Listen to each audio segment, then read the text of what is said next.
John Miller woke before dawn. Pale blue light crept into his tiny Brooklyn apartment as he eased out of bed.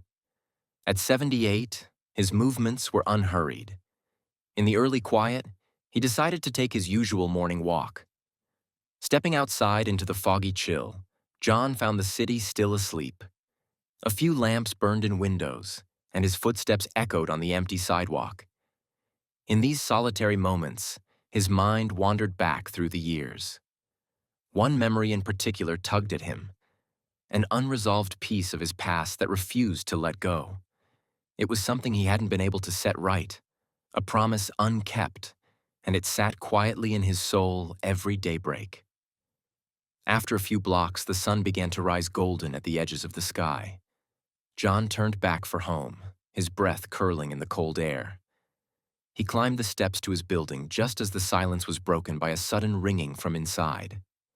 As he entered his foyer, the phone was indeed ringing, its shrill tone cutting through the stillness.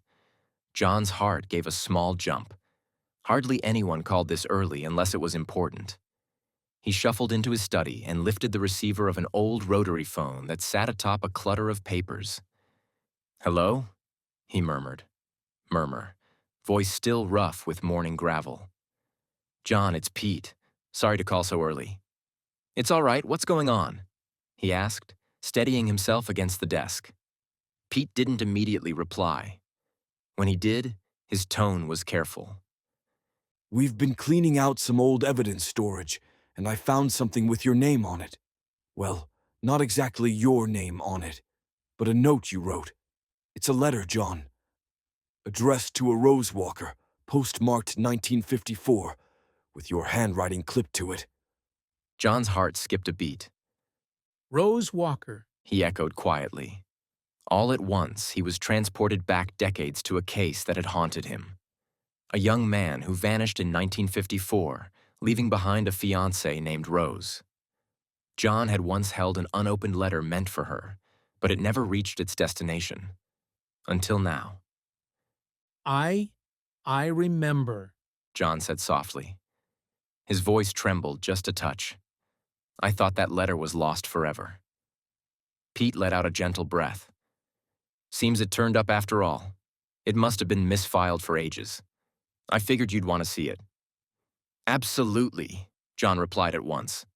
I'll come in and pick it up this morning. All right, I'll keep it here on my desk for you, Pete said. There was a hint of relief in his voice. He hung up after a few more words, and John stood for a moment in silence, the dial tone humming in his ear. Then a sense of resolve settled over him like a mantle. A letter from 1954, a name from long ago. Fate was giving him one last chance to set something right. He stood up, suddenly filled with purpose. The aches in his joints seemed to fade as he moved. By 7 a.m., John was dressed in a crisp shirt, slacks, and the brown tweed coat that had seen him through countless stakeouts and wintry crime scenes. He left his apartment and headed to the precinct by foot, preferring the cool morning air to steady his nerves. At the 5th Precinct's evidence archives, Pete greeted him in a dusty back room filled with cardboard boxes. On a table between them lay a single yellowed envelope, sealed in a clear evidence bag. John recognized his own scrawl on a note clipped to it, and his breath caught, long pause. He gently removed the envelope from the plastic and saw the addressee, Rose Walker. The postmark was dated August 1954. With trembling fingers, John slid the fragile letter out of its envelope. Pete stepped back to give him a moment of privacy. Unfolding the paper carefully, John began to read the words that hadn't seen daylight in 70 years. My dearest Rose. It began in neat, flowing cursive. By the time you read this, I'll be gone from New York. I'm writing this from a bench at the station, watching the tracks disappear into the twilight. It hurts to leave you without saying goodbye face to face, but I didn't have the courage. Sigh. I'm not the same man who left for the war, and I can't stand the thought of burdening you with the broken pieces of me that came back. You deserve all the happiness in the world, and I'm afraid I can't give it to you. The things I've seen, the things I've done, They won't let me sleep at night. Breath. I see the faces of friends I lost every time I close my eyes. I'm traveling west because I need to find a way to live with myself. Maybe out there I can start over and become whole again for you. And if I can't, at least you'll be free to find someone who can make you happy. Please know that these last few months with you have been the brightest in my life. I will always cherish the evenings on your porch, the way you sing when you think no one is listening, and the warmth of your hand in mine. Pause 1 second. I'm sorry, so terribly sorry to leave the way I am. You gave me hope when I had none. I love you, Rose. Perhaps one day, if I'm healed and fate is kind, I'll find my way back to you. But if life leads us down different roads, I hope you can forgive me. Yours always, Michael. By the time he finished reading, John's vision had blurred with tears. He closed his eyes and exhaled a long breath, as if he had been holding it in for 40 years. The letter quivered slightly in his grasp. So these were Michael Donovan's last words to the woman he loved, words that had waited a lifetime to be heard. Pete, observing from a respectful distance, cleared his throat and gently asked, You all right, John? John nodded, carefully refolding the letter. Thank you, Pete, for finding this. he said quietly. His voice was thick with emotion. Pete gave a faint smile and patted John's shoulder. Go deliver it. Some things deserve to finally be where they belong. Less than 2 hours later, John was on a train heading out of the city. He could have driven to New Jersey, but something about the steady clack of the rails felt fitting, almost like completing a circle begun long ago. As the train sped through fields and towns, John gazed out the window at the blur of autumn colors. In his mind, he imagined a younger Michael on a similar train in 1954, heart-heavy yet hopeful, watching the world race by as he left everything familiar behind. By midday, John arrived in the small town of Hazelwood. With the precious letter tucked safely in his inner coat pocket, he made his way to an address he had obtained through a bit of quick research and a phone call to the local records office. Rose Walker, now Rose Miller, was listed at a modest suburban home on a quiet street lined with maple trees. John's pulse quickened as he walked up the path of the tidy little house. Sunlight draped the porch in a gentle glow. He removed his hat and pressed the doorbell. After a moment, the door opened a few inches, secured by a chain. A woman in her 50s peeked out warily. Hello? She asked. Her eyes flickered over John, taking in his neatly pressed suit and the polite but uncertain smile on his lined face. Good afternoon. John began softly, clearing his throat. I'm looking for Rose. Rose Miller. I was told she lives here. The woman's cautious expression deepened. She's my mother. May I ask what this is about? John offered a gentle smile and, with slightly unsteady hands, withdrew the envelope from his coat. My name is John Miller. No relation. I'm a retired detective from New York. I have something for Rose. Something I believe belongs to her. He held up the envelope just enough for the woman to glimpse the old stamp and faded handwriting. The woman's eyes widened as she understood what was in front of her. In an instant, her guarded demeanor melted into astonishment. She undid the chain and opened the door fully. Please, come in. She said, her voice nearly a whisper. He stepped into a cozy living room filled with decades of family photographs and lace doilies. And there, sitting in an armchair by the window, was Rose. Even at 95, she was beautiful. Her snow-white hair neatly pinned back, her posture regal yet frail. She was gazing out at the autumn day, lost in thought, until her daughter spoke gently. Mom, you have a visitor. Rose turned, and for a moment John saw the youthful soul beneath the years. Her eyes, though clouded with age, were curious and kind. John felt his breath catch. He removed his hat and stepped forward. Mrs. Miller. Rose. He said softly. My name is John. I was a detective in New York City, and I believe I have something that belongs to you. Rose's eyes fell to the envelope in his hands. The name on it, her name, was clearly visible. Rose's lips parted in surprise. She recognized that handwriting at once. How could she ever forget it? Her voice trembled as she spoke, barely above a whisper. Whisper. Michael's letter? John's throat tightened. He approached and gently offered her the envelope. Yes, it's Michael's from 1954. It was never delivered. I'm so sorry that it took this long. His words were earnest and tender. Rose reached out with trembling hands and took the envelope as if it were the most delicate treasure in the world. For a moment, she simply stared at it, her eyes filling with tears that magnified each letter of her name written on the front. Oh, Michael, you did write. She breathed, emotion catching in each syllable. Her daughter, whose name John learned was Sarah, came to her side and placed a supportive hand on her shoulder. Mom, let's sit you down. But Rose was already easing herself back into her armchair, never taking her eyes off the envelope. I never knew he wrote to me. She said, voice quavering, emotional.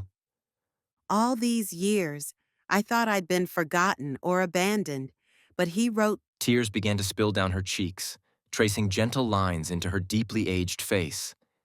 John knelt beside Rose's chair so that he was at eye level. Would you like me to read it to you, Mrs. Miller? He asked softly. Her eyes had grown misty, and he could see the envelope shaking in her grasp. Rose nodded, unable to form words, and carefully handed the letter back to John. Sarah quietly fetched Rose's spectacles and placed them in her mother's free hand, but Rose only clutched them absently. It was clear she wanted John to go on and read the words aloud, words her Michael had penned a lifetime ago. John unfolded the fragile pages, taking a steadying breath. In a warm, low voice, he began to read Michael's letter out loud, just as he had earlier in the precinct. As his gentle narration filled the room, Rose closed her eyes, letting each long-delayed word wash over her. My dearest Rose, by the time you read this, I'll be gone from New York. John read every line slowly, with care, as if delivering each syllable directly from Michael's heart to Rose's. Rose's chin trembled and tears slid down her face as decades-old secrets and feelings poured forth at last. When John's voice finally spoke Michael's closing words, I hope you can forgive me. Yours always, Michael. Rose gave a soft cry that was equal parts sorrow and relief. She pressed the letter to her heart, bowing her head over it. For a long moment, the room was silent except for Rose's quiet sobs and the ticking of a clock in the hall. John bowed his head as well, overcome by the profundity of the moment, the successful delivery of a message that was nearly lost to time. Sarah wiped her own eyes, then knelt to embrace her mother. He loved you so much, Mom. She whispered. Rose nodded, dabbing her wet cheeks with a handkerchief. He did. She choked out, a trembling smile appearing through her tears. He did love me, all along. She looked at John with shining eyes. I waited so many months for a letter that never came. I thought he left without a word, without caring. But here it is. He cared. He just was hurting. John felt a lump in his throat. He was. He didn't want to burden you with his pain. Rose reached over and gently took John's hand in both of hers. Sigh, I forgave him a long time ago for disappearing. She said, her voice steadier now. But I never knew why he left. Reading this, knowing he left out of love, not lack of it, it means the world to me. Her frail fingers squeezed John's. Thank you, She whispered. you've given me something I never thought I'd have. The truth. Sarah's face was streaked with tears as she stroked her mother's shoulder. I'm so happy for you, Mom. She said softly. Rose carefully refolded Michael's letter with reverent hands. She held it to her chest, staring at nothing in particular, perhaps gazing at the ghosts of her youth. 70 years. She murmured, shaking her head gently. 70 years to hear his words. I wish I could tell him I forgive him. That I always loved him too. John blinked away the moisture in his own eyes. Maybe he knows. He offered kindly. Rose gave him a grateful nod, believing somewhere in her heart that Michael did indeed know. In the aftermath, Rose and Sarah invited John to stay for a cup of tea. Very few words were needed. They sat together in the cozy kitchen, mostly in silence, the letter resting by Rose's side. Rose's gaze was distant with reminiscence, but there was a lightness in her face that hadn't been there before. The three of them shared the quiet understanding that comes after a storm of emotion, letting the significance of the moment settle. At one point, Rose excused herself briefly and returned with a small tin box. From it, she produced a worn black and white photograph. It showed a young couple at Coney Island, Rose and Michael in the summer of 1953, arms wrapped around each other and laughing at the camera. Rose's voice was soft as she laid the photo on the table. This was just after Michael came home from the war, the day he proposed. Her aged finger gently traced Michael's handsome face in the picture. John smiled at the glimpse of their happier times, his chest tight with emotion as he imagined the scene of youth and promise. Finally, as late afternoon light slanted through the window, John prepared to take his leave. At the door, Rose reached out and clasped his hands in both of hers, her grip unexpectedly strong for her years. You've done a good thing, John. She said warmly. You brought back the words of the one I loved. You've given me a piece of my heart back. John felt a sting of tears in his eyes. He gently squeezed her hands. It was my honor, Mrs. Miller, He replied, voice thick with feeling. I'm just so glad I could bring it to you. He cleared his throat, and mustered a humble smile. You take care of yourself now. Rose nodded, returning the smile with one of her own. Fragile but genuine. John tipped his hat respectfully to both women. As he stepped off the porch into the cool autumn air, he felt more fulfilled than he had in a long, long time. That evening, John found himself in a quiet veterans cemetery on the outskirts of the city. The sun was low, coloring the horizon with deep gold and purple. In a quiet corner at sunset, John knelt in front of a simple white headstone among rows of identical markers. He placed Michael's dried rose gently at its base and bowed his head. Pause 1 second. I found her, Michael, John whispered. Whisper, breaking the profound silence.